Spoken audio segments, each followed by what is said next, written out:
And then here's our replacement. Same thing, factory, just a new one, all shiny, ready to go. We just like take it, put it on here. There's only one way it does go on. The other side, you can see it's got a machine face. That's for sitting and seating onto the wheel hub. Take it, put it on there, line it up as best as you can. You go ahead and you get the blue thread lock.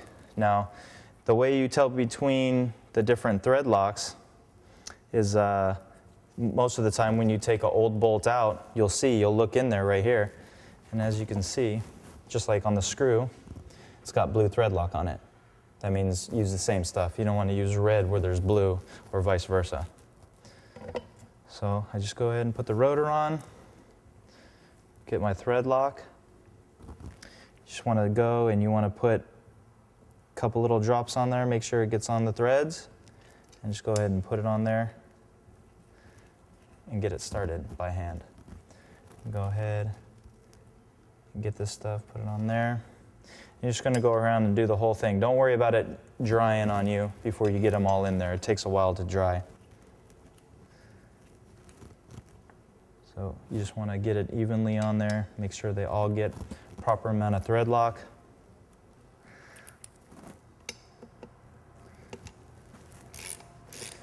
And what you're going to do is you're going to go on the first one and get it down to where it stops, just like that. Then you're going to go down. And this is just like when you do lugs on a tire. You're going to go to the opposite side. You're not going to go 1, 2, 3, 4. That's fine for when you loosen it. But when you do it this way, you're going to go this one, the one across from it, the one across from it, across, across.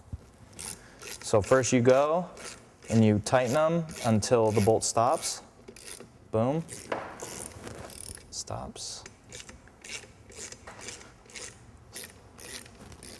Stops. And then what I like to do is for people that do have a digital torque wrench, you want to get in there with it and you want to tighten it to about 14 foot-pounds. A lot of people don't have those, so in this case, it's kind of a judgment call, but when you tighten it, you don't want to go crazy tight. You just want to torque it just enough. So I do like quarter of a turn.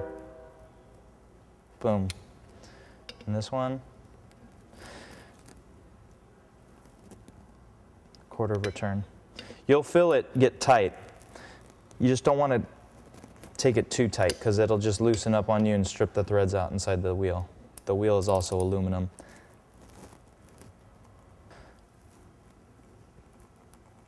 So that's it.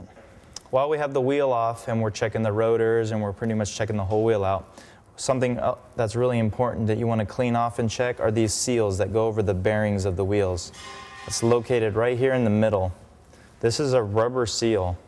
It actually has metal in it, so it's not all rubber. These are very hard to take in and put out. But you always want to go in there and you want to make sure that everything in here spins. You know, everything is not too dirty. Always clean it out anytime you take your wheel off. And that's pretty much how to replace the rotors on your motorcycle. So now this is all done, we can move on and we'll just repeat the process on the other side.